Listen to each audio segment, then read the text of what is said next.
Cyber నేరగాళ్ల మాయలో పడి ప్రకాశం జిల్లాకు చెందిన రిటైర్డ్ ఎంప్లాయీ 1,23,00,000 రూపాయలు పోగొట్టుకోవడం సంచలనంగా మారింది. ఇంతకీ సైబర్ కేటుగాళ్లు ఎలా మోసం చేశారు? 1,23,00,000 ఎలా కొట్టేశారు?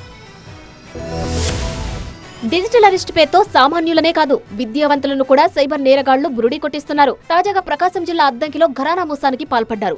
రిటైర్డ్ బ్యాంకు ఉద్యోగిని బెదిరించి ఏకంగా 1,23,00,000 రూపాయలు కాజేశారు. గతంలో స్మాల్ ఇండస్ట్రీస్ డెవలప్మెంట్ బ్యాంక్ లో లోన్ సెక్షన్ ఆఫీసర్ గా పనిచేశారు. అయితే ఆయన విధుల్లో ఉన్నప్పుడు అక్రమాలు జరిగాయని, దీనిపై కేసు నమోదైందని సైబర్ నేరగాళ్లు ఫోన్ చేసి డిజిటల్ అరెస్ట్ పేరుతో భయభ్రాంతులకు గురిచేశారు.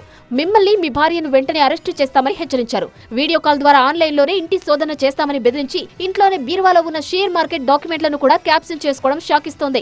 ఈ కేసు నుంచి తప్పించాలంటే డబ్బులు చెల్లించాలని నమ్మించి విడతల వారీగా నాగేశ్వరరావు నుంచి 1,23,00,000 వసూలు చేశారు.